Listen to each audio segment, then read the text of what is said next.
Bu Siti, ya silakan. Baik, terima kasih pimpinan dan anggota Komisi 11 yang saya hormati, Pak Royke beserta jajaran yang saya hormati.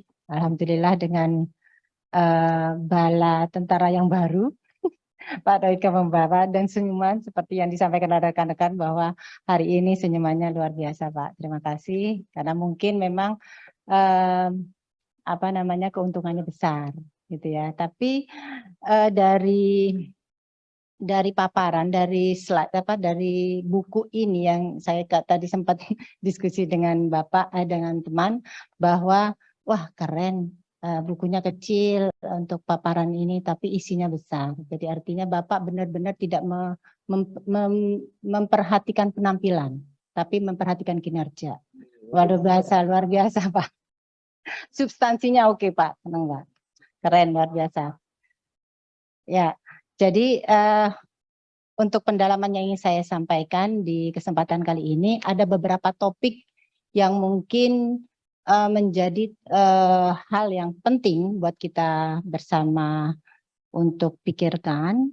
Yang pertama berkaitan dengan kredit usaha rakyat, yang kita tahu bahwa program ini sudah lama berjalan dan sampai saat ini masih berjalan terus, dan pemerintah sangat perhatian untuk memberikan peningkatan untuk mendukung kredit usaha rakyat ini.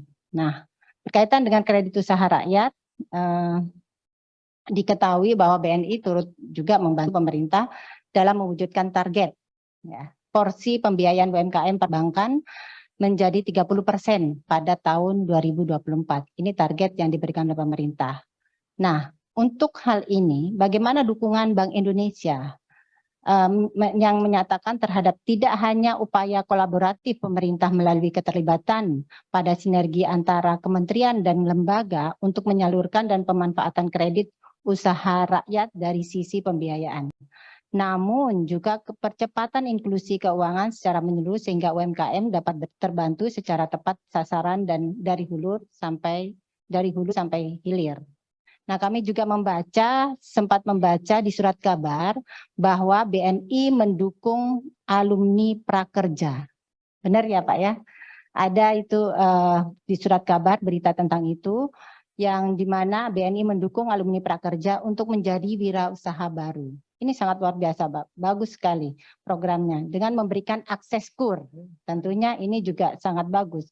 Kami kira hal ini menjadi hal yang sangat bagus yang bisa menjadi percontohan bagi bank perbankan lainnya.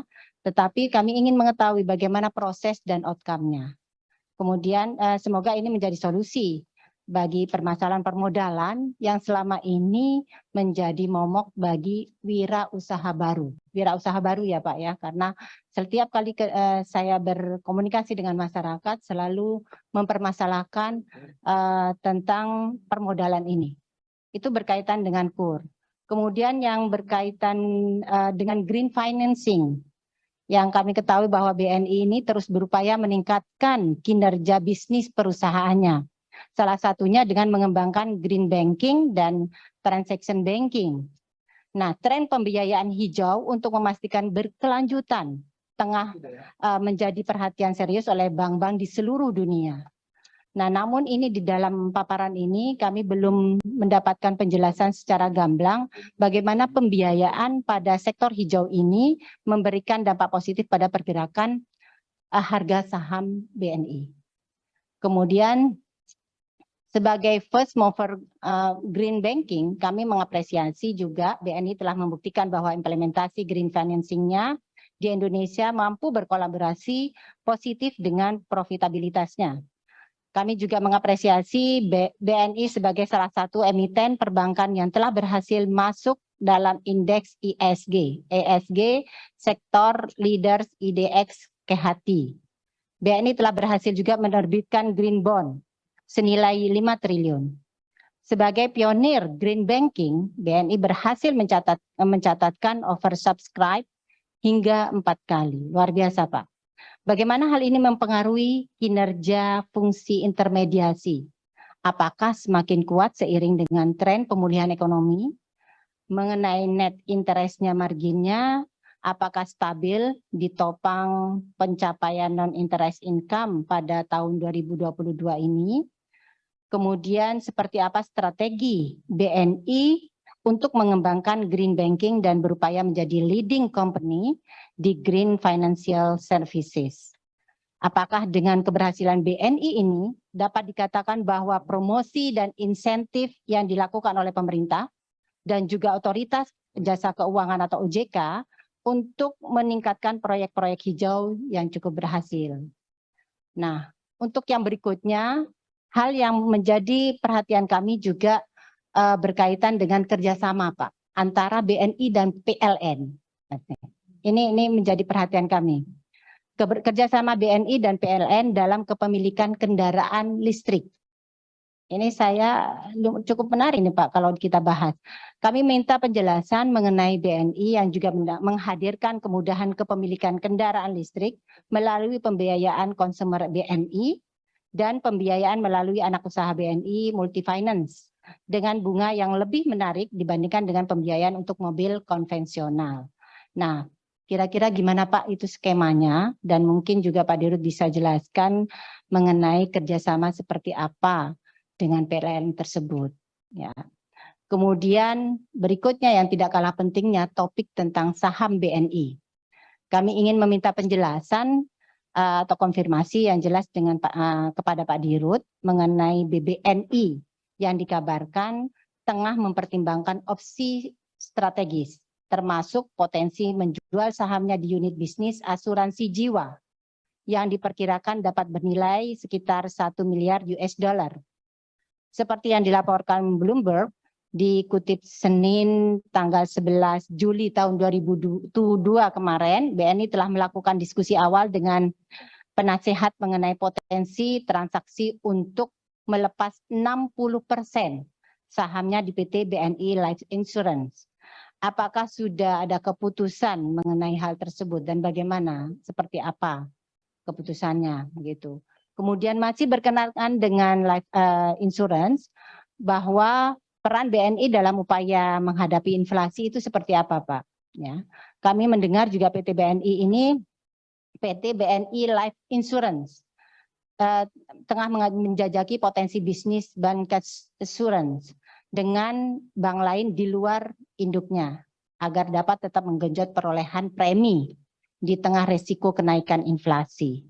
Nah, sebab potensi resiko inflasi ini yang semakin tinggi, Pak, dapat mempengaruhi penerimaan premi untuk bisnis baru karena pola pengeluaran masyarakatnya akan lebih konservatif. Nah, dampak kenaikan harga secara luas juga akan dirasakan oleh pemegang polis. Kondisi ini dapat menurunkan kemampuan pemegang polis dalam memenuhi kewajiban pembayaran premi lebih lanjut, sehingga berpengaruh terhadap kenaikan lapse dan surrender rasionya. Nah, apakah BNI optimis? Nah, apakah BNI optimistis perseroan masih mampu membukukan perolehan premi sesuai target pada kuartal 3 tahun 2022 ini, meski terdapat risiko kenaikan inflasi yang dapat mempengaruhi terhadap penerimaan premi? Dan apakah juga BNI dan BNI Life telah menetapkan pipeline bisnis dengan melihat realisasi pendapatan premi di semester 1 tahun 2022-nya.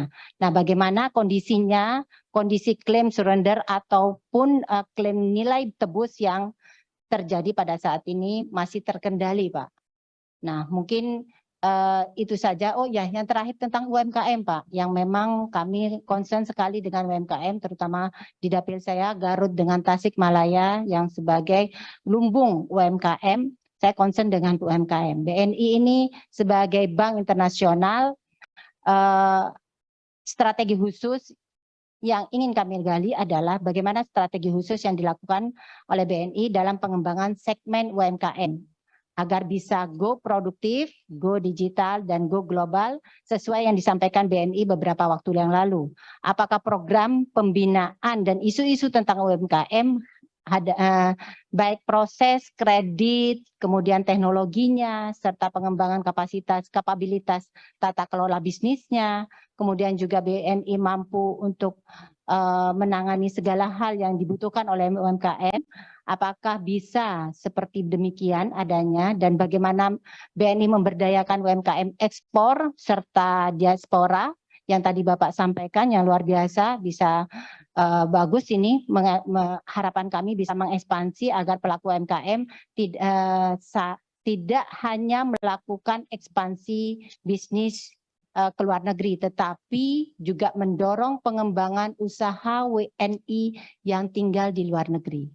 Pak. Karena saya yakin mereka juga punya kreativitas yang bisa diberdayakan. Mungkin itu saja pimpinan. Terima kasih. Assalamualaikum warahmatullahi wabarakatuh. Waalaikumsalam